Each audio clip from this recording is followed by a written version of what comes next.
Hello dear students, मी दिगंबर माळी स्वागत करतो तुम्हा सगळ्यांचं आपल्या यूट्यूब चॅनलमध्ये। विद्यार्थी मित्रांनो, अपकमिंग MHT CET परीक्षा जर तुमच्यापासून फक्त 3 दिवसांच्या अंतरावर असेल तर मी या व्हिडिओमध्ये तुम्हाला फक्त एकच स्टेप सांगणार आहे की जी स्टेप तुम्ही जर प्रॉपरली फॉलो केली तर मला असं वाटतं की तुमची सुरुवात कशी पण झालेली असो, शेवट मात्र खूप चांगला होईल आणि त्याचा खूप फायदा MHT CETचा पेपर देताना तुम्हाला होणार आहे।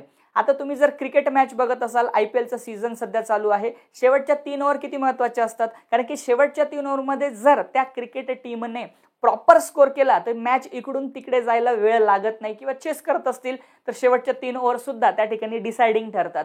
सिमिलरली बऱ्याच विद्यार्थ्यांना शेवटच्या 3 दिवसांमध्ये नेमकं काय करायचं हे कळत नाही, त्यांना टेन्शन आलेलं असतं, करायचं भरपूर काही असतं पण नेमकं काय करायचं हे समजत नाही। म्हणून मी जे आता पुढच्या 5 मिनिटात सांगतोय ते एकदम व्यवस्थितपणे समजून घ्या आणि सेम टू सेम फॉलो करा, खूप जास्त फायदा होईल। आता मी हे का सांगू शकतो, कारण की ऑब्वियसली मागच्या 10-12 वर्षापासून मी मुलांना गाईड करतोय। MHT CETची परीक्षा जी आहे त्यासाठी ऑनलाईन ऑफलाईन दोघं पद्धतीने हेल्प करतो। सो मला थोडासा अनुभव आहे, जास्त पावसाळे तुमच्यापेक्षा खाल्लेले आहेत, त्याच्यामुळे तुम्हाला जी गोष्ट सांगतोय ती करा म्हणजे तुम्हाला त्या ठिकाणी फायदा होईल। आता मी काय सांगतोय ते नीट समजून घ्या। तुम्ही तयारी MHT CET 2024 ची करा किंवा 2025 ची करा, दोघांसाठी ही स्टेप फार क्रुशियल आहे। स्टेप काय आहे बघा, MHT CET 2023 मध्ये तुम्हाला सगळ्यांना माहिती आहे की मला माहित नाही, 12 शिफ्ट मध्ये पेपर झाले होते। ओके, 12 शिफ्ट मध्ये पेपर झाले होते, क्लियर आहे।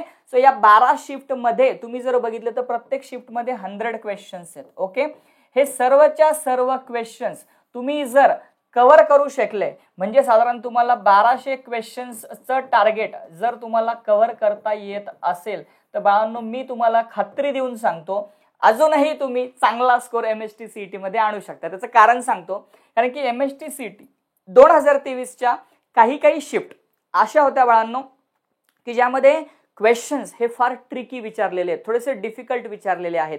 काही शिफ्ट एकदम सोप्या होत्या, काही शिफ्टची डिफिकल्टी लेवल ही जास्त होती। एक्झाम्पल द्यायचं झालं तर 16 मेचा शिफ्ट नंबर 2 चा पेपर तुम्ही जर सॉल्व्ह करायला घेतला तर तुम्हाला खूप वेळ लागेल, कारण की त्याच्यामध्ये क्वेश्चन्स हे डिफिकल्ट लेवलचे आणि काही पेपर एकदम इझी आहे। जसं एक्झाम्पल द्यायचं झालं तर 16 मेचा शिफ्ट नंबर 1 चा पेपर सोपा आहे। ओके, सो तुम्ही जर 2023 चे सर्व क्वेश्चन जर करू शकले, 1200 क्वेश्चन्स आहेत, 1200 पैकी तुम्ही कमीत कमी 800-900 क्वेश्चन जरी करू शकले तरी बाळांनो पुरेसं आहे। साधारणपणे दिवसाला 300-350 क्वेश्चनचा ॲव्हरेज तुम्हाला करायचा आहे। आता काही विद्यार्थी म्हणतील हो सर वेडेबिडे झाले का, 300 क्वेश्चन्स होतील का आमच्याकडून, का नाही होणार बाळांनो। एक ठरवा ना, स्वतःशी खुणगाड बांधा की म्हणजे दिवसभरात मला 300 क्वेश्चन्स 350 क्वेश्चन्स करायचे। आता ते कसे करायचे, आता स्वाभाविक आहे काही जणांकडे पुस्तकं नसतील, काही जणांकडे काहीच क्वेश्चन्स नसतील, मी तुम्हाला त्या ठिकाणी मदत करू शकतो। कशी मदत करू शकतो बघा, MHT CET 2023 चे क्वेश्चन्स मी माझ्या क्रॅश कोर्समध्ये घेतलेले। आता काही जण म्हणतील सर तुम्ही क्रॅश कोर्सचं सांगायला लागले, परत एकदा सांगतो, आता मी घेतले तर मी काय सांगू तुम्हाला, तिथून मी तुम्हाला ते देऊ शकतात। सो तुम्हाला 2 ऑप्शन सांगतो।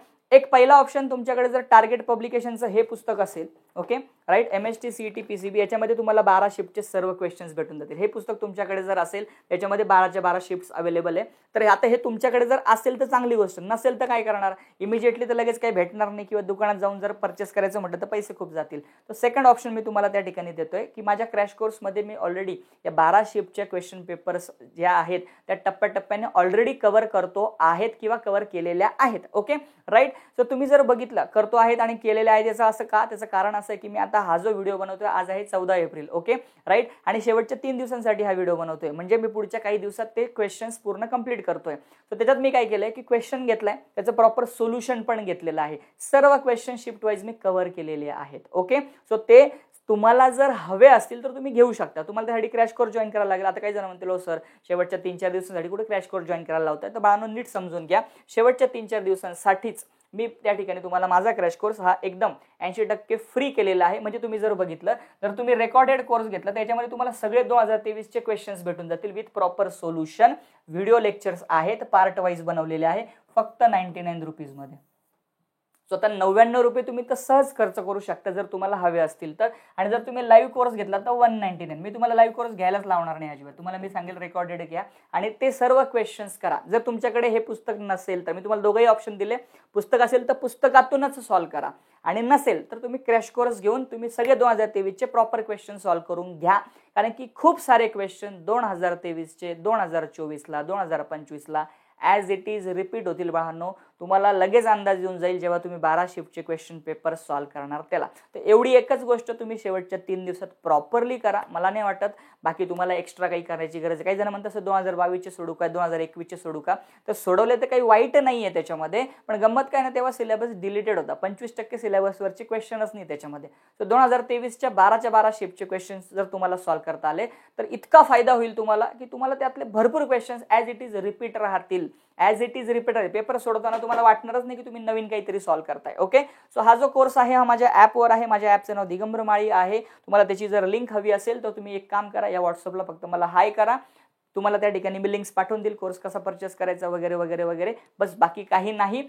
बघा, एवढी गोष्ट करा. एवढी गोष्ट केली तर तुमचा त्या ठिकाणी फायदा होणार आहे. क्लिअर. मी तुम्हाला सगळ्यांना ऑल द बेस्ट देतो अपकमिंग MST CET साठी. कारण की शेवटच्या 3 दिवसात फार काही तुम्ही वेगळं करायचा प्रयत्न करू पण नका. ते होणार पण नाही, वेळ वाया जाईल. एवढीच एक गोष्ट करा, प्रॉपरली 300-350 MCQचं टार्गेट ठेवा, होऊन जातील तुमचे. क्लिअर आहे. चलो, wish you all the best. Have a good day. Take care. Bye bye. जय Hind. See you in the next video. Bye.